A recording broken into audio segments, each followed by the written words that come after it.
buenas, espero estén muy bien en esta noche. Esta noche pues hay nuevo librito en esta sección, un clásico de clásicos. Y antes de pues empezar me gustaría decir porque, pana, yo creo, si mi memoria no me falla, creo que nunca me había leído un libro en un día. O sea, hoy venimos con Frankenstein de Mary Shelley. Un libro clásico. Clásico, ¿por qué? Porque muchas personas lo consideran como la creación, la obra a través de la cual se crea el género de ciencia ficción creado por Mary Shelley en 1818, si no me equivoco más. Inicialmente publicado bajo anonimato y posteriormente pues ya reconocida la obra a su creadora. Es interesante porque pues esta versión es corta, eh, pero igualmente trae pues un prólogo, una introducción, y en esa introducción dicen que pues esta mujer, esta señora se casa con un man que era ensayista y poeta, y pues también tenían como en su núcleo de amigos pues más poetas y escritores. Algo que también pues me doy en cuenta es como que al hacer como referencia a estas personas, decimos como, ay, eran poetas y yo no sé qué, pero muchas de estas personas también pues mantenían o sea, como su profesión, y aparte pues esta cuestión de ser ensayista, escritor o poeta. Entonces pues personalmente fue como deconstruir esa imagen de que el poeta es solo poeta. No, el poeta es una complejidad de esto. Y lo digo y eso porque yo pues soy una persona que escribe, sí, escribe poesía y toda esa cuestión. Es interesante porque la idea de este libro, de acuerdo a lo que nos cuenta el autor en su prólogo, es que se encuentran ellos como en su luna de miel, en una vaina así, Mary Shelley y su esposo, que no me acuerdo cómo se llama, y otro poeta que vivía en Suiza. Y, y como que se van, marica, de luna de miel, y para pasar la noche se ponen a hacer como juegos tipo, ay, vamos a escribir, ¿quién escribe la mejor historia de terror? Cositas así, sí. Y también me genera como mucha vaina porque hice una comparación mental como con la forma en la que pasamos nosotros tiempo ahora, sí, pues son mucho menos estimulantes, ¿sabes? Estimulantes o creativas. Imagínate pues tú decir como, ay, vamos a hacer esto. Y lo hacían, ¿sí? Sin pena ni gloria. Ahorita probablemente si eso sucediera, o si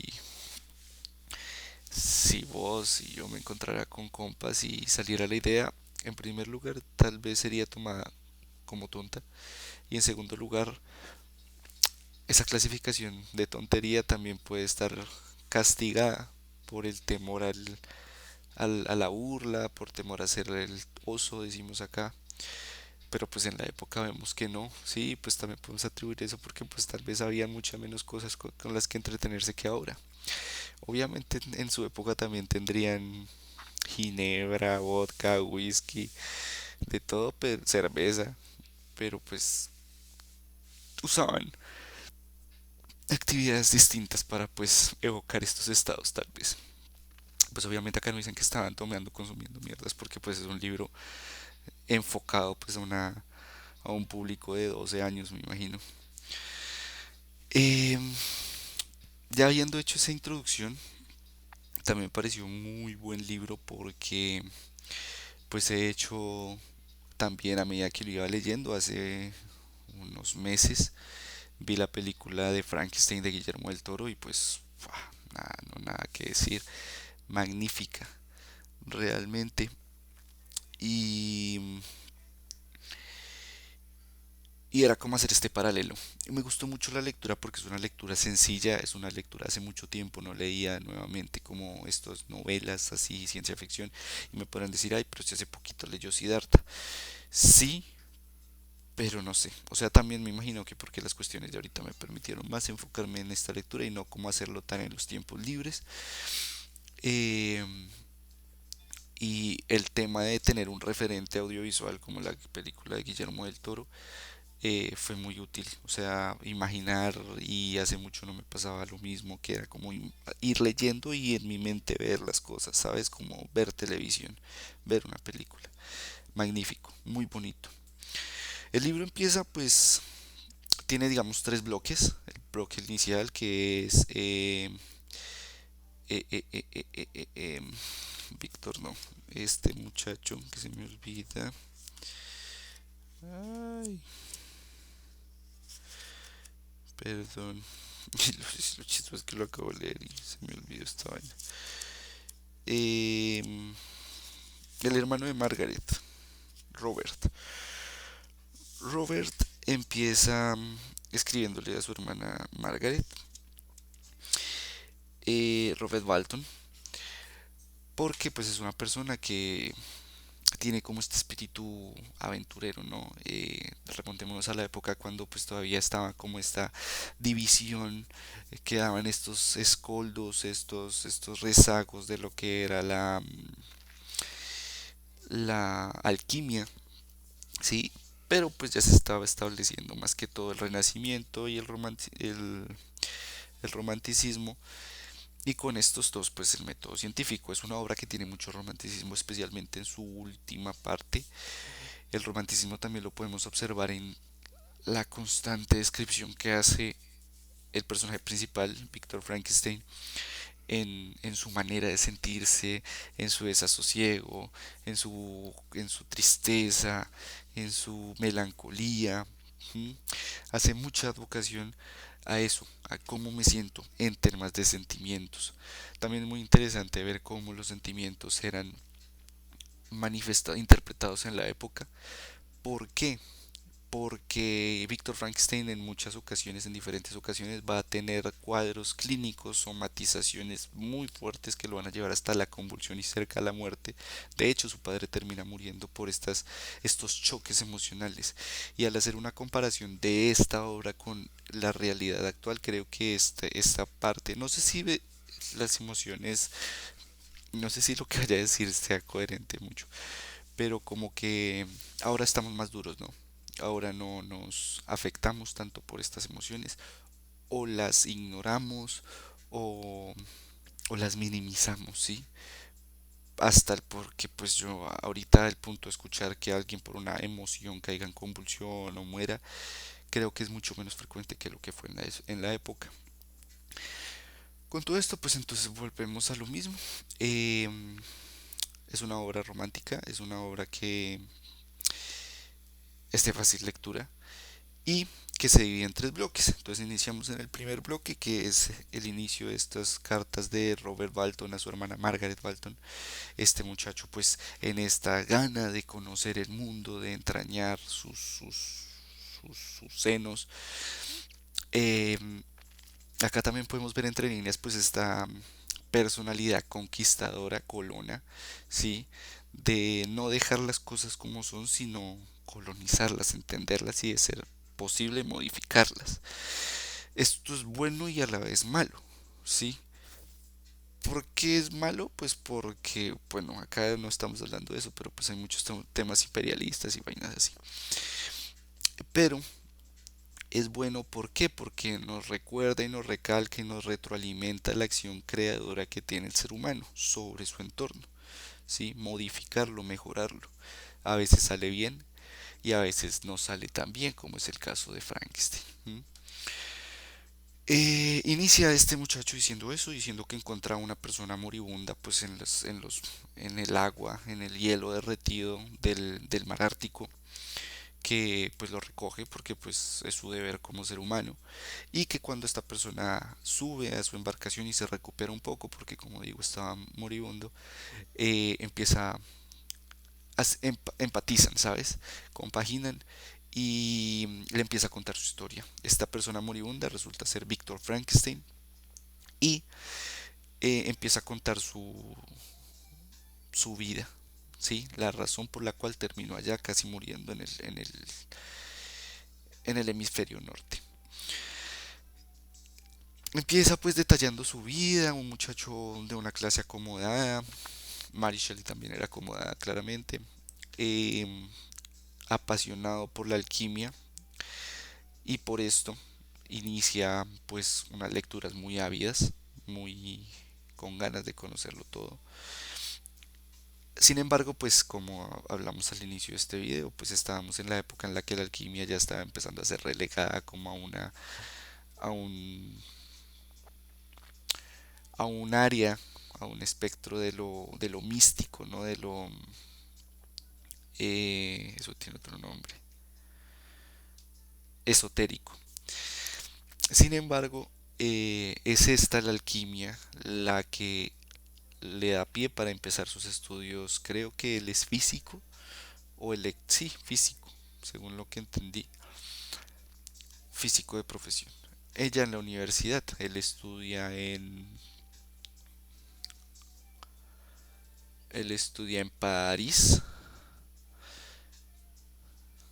y em, ahí empieza pues a formarse, ¿no? Ahí también es interesante porque pues Maricel salva, digamos, estas ciencias, lo que es la alquimia, la, el tema de los signos, la astrología y demás.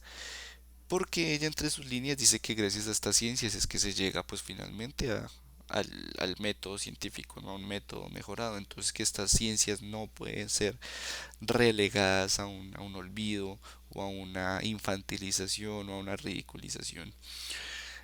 Bueno, él empieza a hacer allá sus experimentos, se da cuenta que es bien recogido. También es interesante ver cómo pues estas personas tienen este papel activo, ¿no? El papel de Víctor Frankenstein en la universidad es muy activo. ¿Activo en qué sentido? Activo en preguntar, molestar al profesor, interesarse, y el profesor le retroalimenta con su apoyo, con su guía, es un mentor, ¿sí? Cosas que, spoiler, pues no siempre pasan en la vida real, ya sea por el papel que toma el estudiante o por el papel que toma el profesor.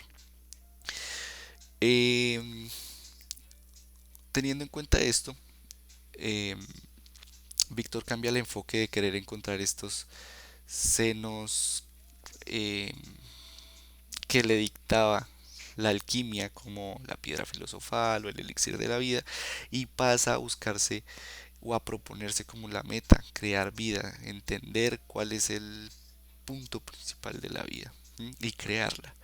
Es ahí cuando pues nos inicia pues esta creación de Frankenstein. Es una creación impulsada principalmente por la avaricia, por la ambición, por la avaricia no, por, por la ambición, por el ego, y por la satisfacción propia, ¿sí? Porque pues no es como que fuera un trabajo de universidad o algo así, sino que era más que todo un trabajo y una motivación, una pasión personal. Eh, la creación de Frankenstein dura alrededor de un año, según lo que recuerdo. Y no dan más detalles, ¿no? O sea, como que bueno, sí está construido por diferentes partes, por diferentes cuerpos. No dice que es, pues me imagino que las películas dicen o muestran que es a través de electricidad que se le da vida, porque pues finalmente él termina estudiando pues esta carrera más o menos. Y bueno, al final pues este ser pues aparece. Aparece, no habla. Víctor Frankenstein no mantiene mayor contacto. Él termina, Frankenstein termina huyendo porque él lo encierra pues en la habitación y lo mantiene allí mucho tiempo porque se encuentra con un amigo. Es importante rescatar la película de Guillermo del Toro, es bastante fiel desde mi perspectiva porque mantiene más o menos el hilo, ¿sabes? Pues tal vez los paisajes, digamos, donde Frankenstein, donde el monstruo es creado, en la película no, no es el lugar donde realmente lo crea en el libro, sí, pero sí es un lugar que evoca más adelante cuando va a intentar crearle su esposa, su novia, su compañera. La familia de la cabaña también existe. Eh, Todo esto el tiro que le meten por querer ayudar a alguien también existe y entonces es muy fiel como en estas partes. Realmente no he visto las películas antiguas o las anteriores a esta de Guillermo del Toro, pero es buena. Eh, Asimismo creo que de acuerdo con la descripción que hace del monstruo, Guillermo del Toro también recrea muy bien esto con el maquillaje, ¿sí? Eh, También tenemos que tener en cuenta que lo que era horroroso en la época ya no nos es horroroso. Y esto también lo podemos ver por el declive de las películas de terror. Ya el género ha caído bastante por todos los estímulos y las creaciones que tenemos constantemente. Sin embargo, pues bueno, él termina saliendo, se va y bueno, comete un crimen que los vuelve a unir porque Víctor tiende a olvidar pues ese incidente y el horror que le genera pues haber creado a Frankenstein, pero los vuelve a unir eh, el hecho de la muerte de un hermano de Víctor. Y la razón es porque Frankenstein, el monstruo, lo mata sin tener pues esta intención explícita, ¿no? Eh, Ahí pues va a haber como un tema muy controversial respecto a lo correcto, lo incorrecto, lo moral, lo inmoral, la responsabilidad y básicamente pues eh, esto se torna en una cadena o en un suplicio para Víctor por rehusarse a ser una novia, una compañera para Frankenstein. Él empieza pues a cometer una serie de asesinatos, pero al final pues tenemos un personaje que era consciente de lo que hacía, no lo justificaba de manera solapada. ¿O a qué me refiero con esto? No era como estas personas que se paran en su ego y defienden su punto o las acciones que hacen siempre desde este ego, sin una pizca de arrepentimiento o duda. Vemos un monstruo que es totalmente consciente de que está causando daño. Esto le duele, pero no lo justifica. ¿Sí? Eh, Eso es interesante. Vemos, y esto también lo dicen en el prólogo, cosas muy interesantes como qué pasa si el ser humano crea algo, y ahorita con temas de IA también, pues es como muy conexión, crea algo que después se torna en contra de él, ¿sí? Digamos que pues acá la venganza del monstruo es por la falta de cuidado, por la falta de responsabilidad de Víctor y por la falta de empatía también que él tenga con este. Sin embargo, pues queda esa pregunta abierta hacia grandes rasgos.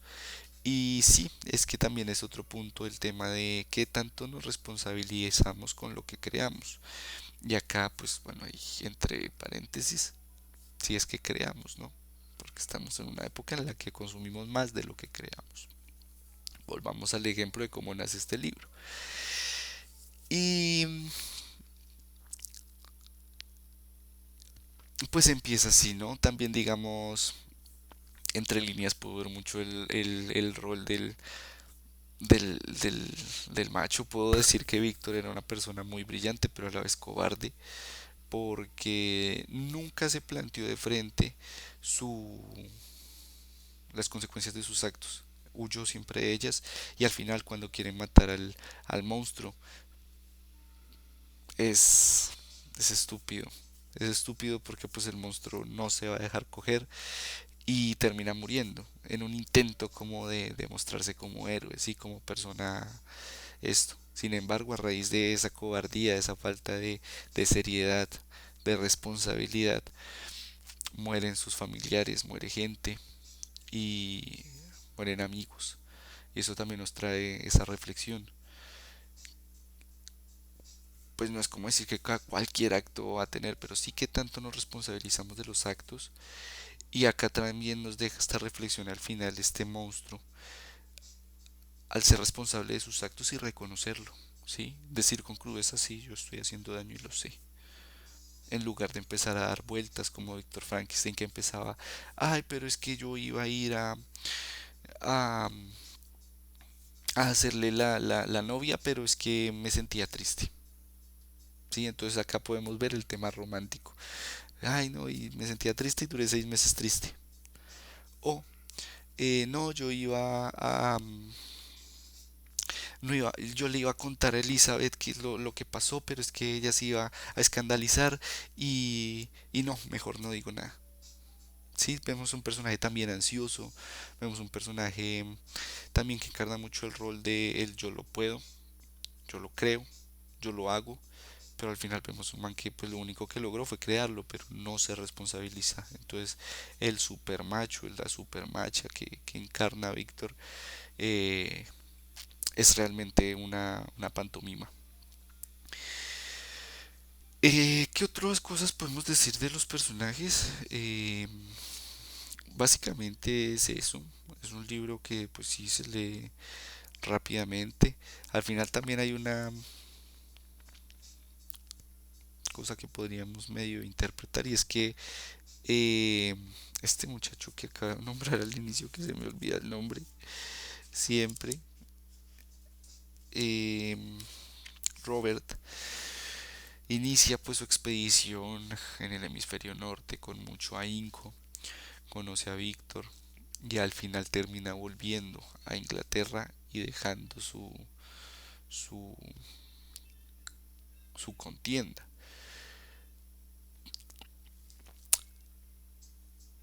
En parte porque hay un motín, porque su equipo ya estaba mamado y parecía que estaban corriendo peligro de vida, pero también es como porque tal vez el relato que le cuenta Víctor le trae a este personaje esas reflexiones que vemos ahorita, ¿sí? Y la reflexión transversal también sería cuántas veces dedicamos tanto tiempo, energía, recursos en empresas que no sopesamos bien y que a la final del día nos van a causar amargura. ¿Sí? Esta sería otra maravillosa reflexión. Y finalmente ya al acabar el libro queda un final abierto porque Víctor le lega la tarea de matar al monstruo a Robert, pero no se sabe qué. Sin embargo, eh, él dice que él vuelve, él dice que él regresa a Inglaterra, por lo que podríamos deducir que él no va a matar al, al este, al monstruo. Esa es la lectura que fue el día de hoy. Interesante, o sea, realmente es muy buena. Sé que, digamos, este libro podrá tener versiones como de 1000 hojas, haciendo revisiones y revisiones y revisiones de la revisión, porque eso ocurre con los clásicos. Pero pues la idea de este segmento, y vuelvo a traerlo a colación, es hacer un espacio charladito, suavecito y así, sin tanta mamadera intelectual. Y ya, espero que les haya gustado. Si lo han leído, cuéntenme. Y de nuevo, siempre te recuerdo a la persona de Las Venas Abiertas de América Latina. Voy en la mitad. La verdad, empecé este libro por el mero hecho de que lo tengo en físico. Las Venas Abiertas de América Latina no lo tengo en físico. Y ahorita estoy en unas épocas en las que he estado demasiado pegado a las pantallas. Entonces, esto a uno le da. Uff, parce, descansas. Ahí les doy una humadica.